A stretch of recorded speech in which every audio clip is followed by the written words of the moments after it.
watching Calf Kick Sports Podcast.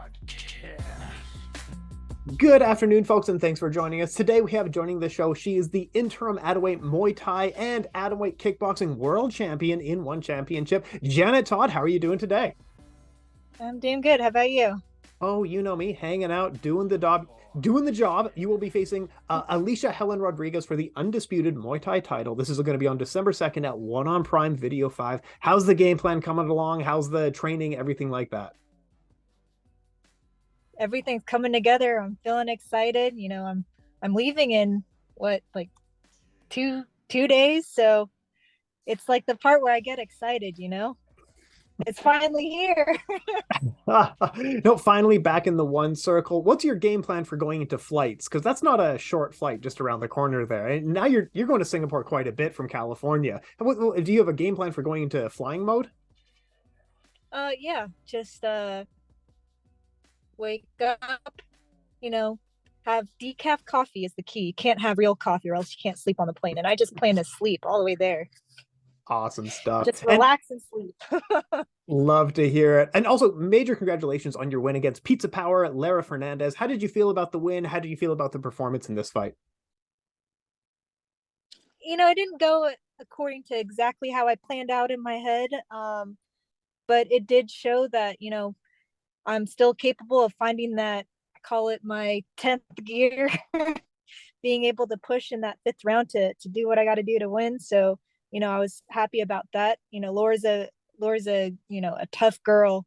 And I believe she has a fight coming up too. So, it's good to see that as well.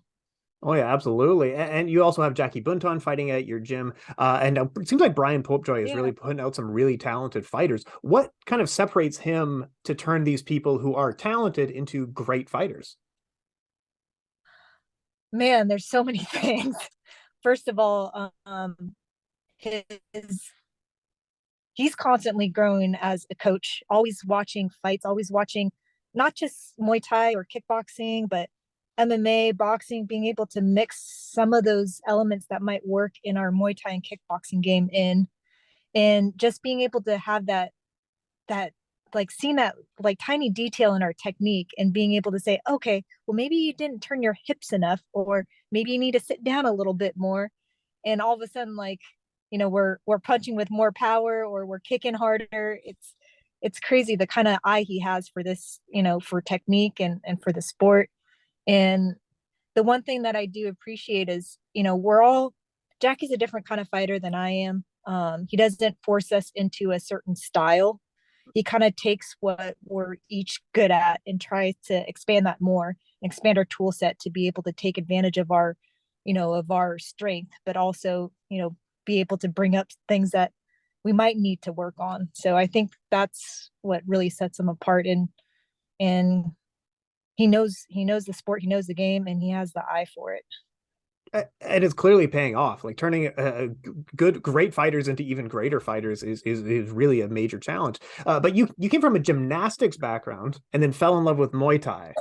I feel like I'm missing a part of the story here, but what made you turn to Muay Thai and absolutely fall in love with the sport? Oh, it was by pure accident. I went to college and I didn't really have any sport to do. I did cheerleading after gymnastics, and I didn't really like their cheerleading team. They weren't as good as my high school team for some reason. So I found myself on a treadmill and, finding exercises to lift weights, and I did not enjoy that. And my friend in college at the time took me to a kickboxing gym, and the rest is history. Was there some fighters that you looked up to who inspired you to really keep pushing in the sport, or inspired you to get into the sport at all? There was this girl, Jerry, I'm still friends with. She's still one of my very close friends. Mm-hmm. I saw her train and saw her have her first amateur fight and TKO a girl with these like beautiful piercing knees. And I was like, yeah, all right, I want to do that too. That's great. I love that story. You saw her get beat up and you're like, yeah, no, I want to do that to somebody too. No, I now mean, it's a sport. yeah, I'm not like, I don't want them to, have permanent damage or anything like that. It's just the game. it's martial arts, absolutely. Now you are a two division champion or two sport world champion in one championship. Now you are the person that a lot of younger people who are getting into the sport, they're looking up to you. What advice would you give to these people who now find you an inspiration? Man, I think for me, like, man, find your passion. And I think if you find your passion, you'll be willing to make those sacrifices, be willing to fall down, get scraped up, and get back up. If it's something that you're passionate about, it's you don't you don't want to give up. And I think that's what got me to where I am today is, man, there's been many scrapes and tears and blood along the way, but it's so worth it. The type of things that you discover about yourself, that the confidence and the things that you're capable of, it not only like helps you in the sport, but it affects in other areas of life, even in my work. Speaking of your work, you're an aerospace engineer. You're working full time as an aerospace engineer and a two sport combat sports world champion on the side. Is that accurate? That is still true. Okay, okay. Tell us a little bit more because it feels like an aerospace engineer is an extremely amazing job. That's an amazing job. It's crazy to think that your side job is being a world champion. Tell us a little bit more about like how do you merge these two worlds?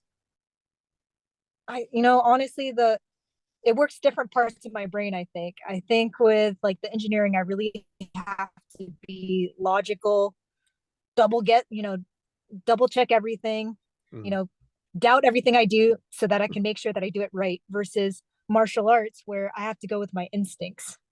And as soon as I start doubting myself, that's where things go downhill. So it's like working different sides of the brain. But the one thing that kind of, brings everything together is more of like that creativity that you get to express both in engineering and in martial arts. So, I mean, I think that's what I'm drawn to. Oh, But obviously, I can't do this without like the support of like my family and my team. Without them, like there's no way.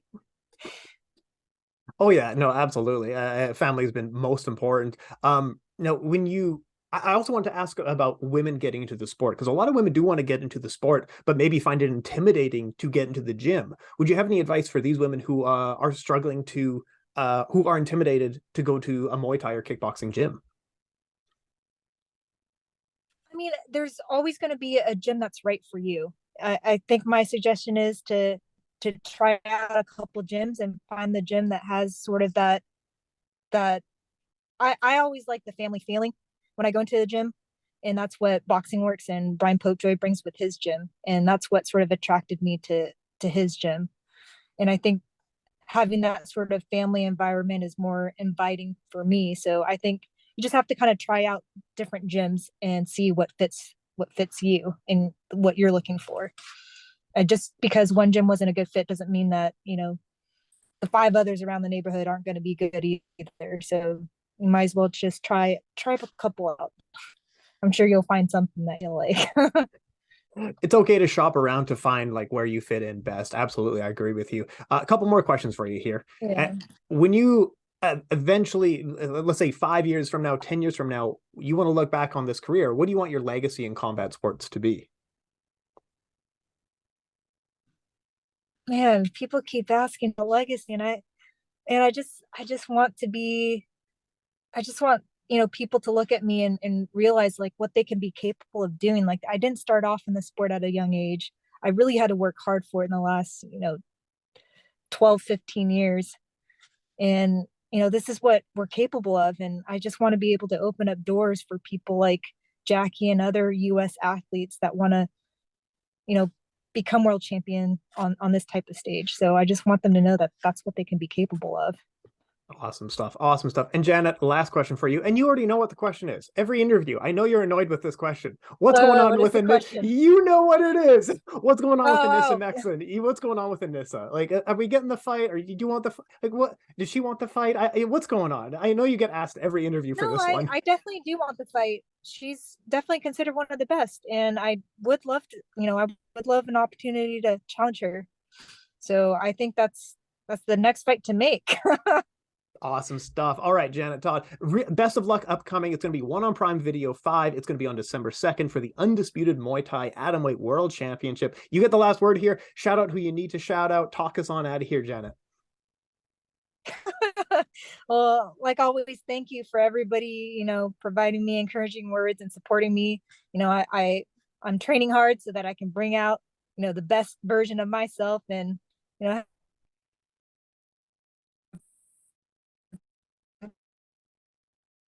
thank you so much for the support.